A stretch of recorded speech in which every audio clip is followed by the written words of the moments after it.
आशा रखता हूं कि कल कई बातों पर आपने विचार अवश्य किया होगा। इसी सोच के साथ आज हम बात करेंगे धर्म। यहां धर्म का तात्पर्य धार्मिक मान्यताओं से नहीं है, बल्कि हमारे कर्तव्य से है। जैसे ही हम किसी पर कोई प्रश्न करते हैं, सामने वाला तपाक से बोल उठता है, पहले अपना धर्म निभाओ, उसके बाद किसी पर सवाल उठाना। वो कहना चाहता है कि अपना काम ठीक से करो, फिर दूसरों पर कार्य ना करने का आरोप लगाओ। हम अक्सर एक दूसरे पर उसके धर्म पर खरे उतरने की मांग करते रहते हैं, बिना ये सोचे कि धर्म वास्तव में क्या है, उसकी हमारे जीवन में कितनी भूमिका है। एक व्यक्ति का समाज में क्या धर्म होता है, एक पति या पत्नी का एक दूसरे के प्रति क्या धर्म होता है, या धर्म के कितने स्वरूप हो सकते हैं। वैसे तो धर्म के अनेक पहलू हैं, लेकिन सबसे खास बात धर्म की यह है कि वो सबको जिम्मेदार बनाने की बात करता है। और जो भी इस संसार में है उसका अपना एक धर्म होता है। उदाहरण के लिए पेड़ का धर्म है छाया और फल देना, नदी का धर्म है जीवनदायी जल बनकर बहते रहना, बादलों का धर्म है जल बरसाना, और सूर्य का धर्म है प्रकाश देना। इसी प्रकार मनुष्य का धर्म है उदार होना, सदाचारी और सद्व्यवहारी होना। मनुष्य का एकमात्र धर्म है प्राणी मात्र के प्रति उदारता का व्यवहार। इसीलिए भारत में कर्म से अधिक महत्व सदाचार को दिया गया है। सद्व्यवहार ही धर्म है, क्योंकि इस सद्व्यवहार में कर्म, धर्म, नीति, ज्ञान सब शामिल है।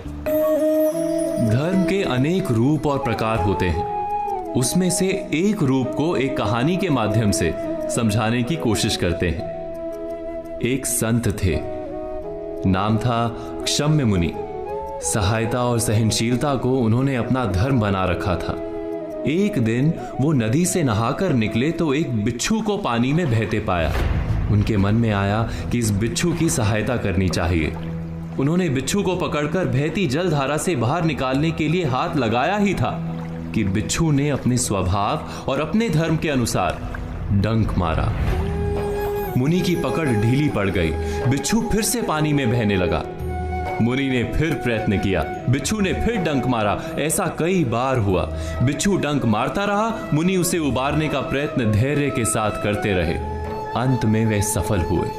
बिच्छू को जीवन दान देकर मुनि आश्रम की ओर जाने लगे। तब तट पर उपस्थित लोगों ने प्रश्न किया कि आपने उस डंक मारने वाले बिच्छू की प्राण रक्षा के लिए इतना कष्ट क्यों सहा? मरने देना था उसे। क्षम्य मुनि बोले, यदि बिच्छू अपने डंक मारने के धर्म का त्याग नहीं कर रहा, तो मैं सहायता और सहनशीलता के अपने धर्म को कैसे त्याग दूं?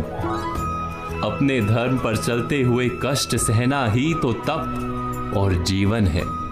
व्यास मुनि ने कहा है, संक्षेपात कथ्यते धर्मो जना किम विस्तरेण वा परोपकारा पुण्याय पापाय परपीड़नम।